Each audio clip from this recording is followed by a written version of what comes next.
4 جنگیں ٹیپو سلطان نے انگریزوں سے کی، اور ہمارے پڑوسی ریاست میں کرناٹک میں ٹیپو سلطان اور ساورکر کے اوپر بحث ہو رہی ہے۔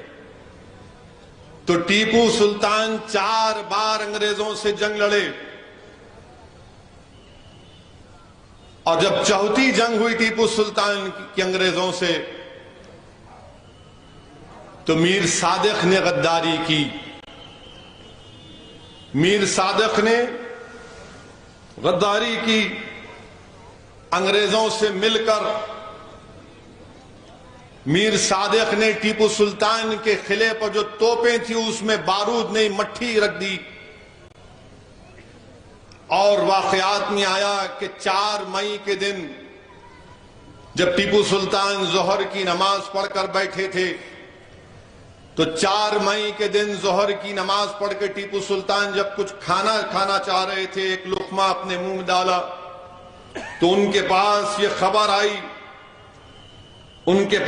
خبر آئی کہ انگریز قلعے میں داخل ہو گئے اور سید عبدالغفار شہید ہو گئے ہیں۔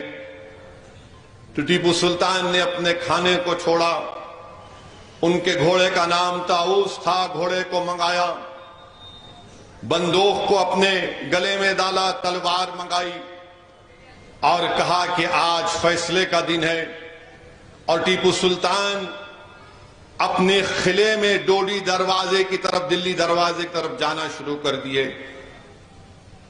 تو میر صادق نے انگریزوں کو بتایا کہ سلطان ٹیپو شہید نکل چکے ہیں۔ جب ٹیپو سلطان ڈوڈی دروازے کی طرف جاتی ہیں تو وہاں پر انگریزوں کا داخلہ ہو چکا تھا، ٹیپو سلطان ان سے مقابلہ کرتے ہیں، پھر واپس جانا چاہتے ہیں ٹیپو کسی اور دروازے کی طرف، تو وہاں پر بھی کسی نے ان سے غداری کی تھی، اس نے بھی دروازہ بند کر دیا۔ آپ اندازہ لگائیے کہ یہ شخص نماز ظہر سے مغرب کے وقت تک لڑتا رہا۔ انگریزوں سے یہ شخص ٹیپو سلطان نماز ظہر سے مغرب تک لڑتا رہا۔ ایک نو مسلم ان کا خادم تھا، وہ بھی انگریزوں کو اپنا ضمیر بیچ چکا تھا۔ ٹیپو اس سے پلٹ کر کہتے تھے کہ تھوڑا پانی پلا دے، مگر اس نے پانی نہیں دیا۔ ظہر سے لے کر مغرب آ گئی، اب سورج غروب ہونے والا ہے، ٹیپو تھک چکے ہیں، ایک گولی جسم پہ ٹیپو کی لگ جاتی ہے اور ٹیپو مقابلہ کرتے رہتے ہیں، کیونکہ ٹیپو نے اللہ سے وعدہ کیا تھا کہ اللہ جب تک میرے جسم میں جان رہے گی میں ان کافر انگریزوں سے مقابلہ کرتا رہوں گا۔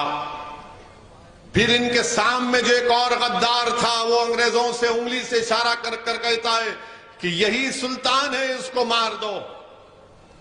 میرے عزیز دوستوں اور بزرگوں، لکھنے والے نے اچھا لکھا کہ ٹیپو سلطان نے سبط رسول صلی اللہ علیہ وسلم کی سنت پر چل کر یہ بتا دیا، جس طرح کربلا کے میدان میں آل رسول اور امام حسین کو پیاسا رکھا گیا تھا، ٹیپو نے بھی سبط رسول امام حسین اور آل رسول کی سنت پر چل کر بتا دیا کہ ظالموں سے مقابلہ ہوگا اور پنجہ آزمائی ہوگی۔ آپ اندازہ لگائیے کہ ظہر سے لے کر ٹیپو لڑ رہے ہیں، مغرب کا وقت آ گیا، گولیاں چلتی ہیں ٹیپو سلطان کے اوپر، ایک نہیں 3 گولیاں ٹیپو کو لگتی ہیں، تو ٹیپو گرتے ہیں۔ تو ایک گورا انگریز آ کر ٹیپو سلطان کے جسم کو ہاتھ لگاتا ہے، تو ٹیپو سلطان کی غیرت جاگتی ہے۔ ٹیپو سلطان یہ کہتے ہیں کہ تو نجس ہے، تو میرے جسم کو کیسے ہاتھ لگا سکتا ہے؟ ٹیپو پھر کھڑے ہو جاتے ہیں اور اس انگریز جو آپ کے جسم کو ہاتھ لگا کر آپ کے جسم سے جو ہیرا لینا چاہتا تھا، ٹیپو اس پر وار کرتے ہیں، وہ اپنی بندوق کی نال سے اب ٹیپو کے وار کو روکتا ہے۔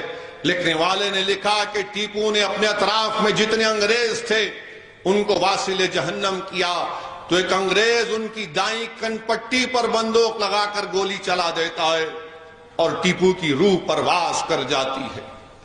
میرے عزیز دوستوں اور بزرگوں، جب ٹیپو شہید ہو جاتے ہیں، گر جاتے ہیں، انگریز یقین نہیں کرتے. انگریز یہ سمجھتے ہیں کہ ٹیپو فرانسیسی سپاہیوں کے ساتھ کسی اور جگہ پر نکل گئے. مگر بعد میں ان کا جو نو مسلم خادم تھا، جو اپنا ایمان بیچ چکا تھا، وہ آ کر نشاندہی کرتا ہے کہ ہاں یہ ٹیپو سلطان کی لاش ہے. انگریز نے جب دیکھا تو ٹیپو سلطان کی آنکھیں کھلی تھیں، اور لکھنے والے نے لکھا کہ ایسا لگ رہا تھا کہ ٹیپو اپنی آنکھوں سے انگریزوں سے کہہ رہا ہے کہ دیکھو میری آنکھ ابھی بند نہیں ہوئی ہے. ٹیپو کی آنکھیں کھلی تھیں. انگریز جنرل نے جب ٹیپو کے جسم کو ہاتھ لگایا تو دیکھا کہ جسم گرم تھا ٹیپو کا. تو لکھنے والے نے لکھا کہ روح تو پرواز کر گئی تھی، مگر ٹیپو کا جسم اور روح انگریزوں کے اس ملک سے بھگانے کے لیے کھو چکی تھی.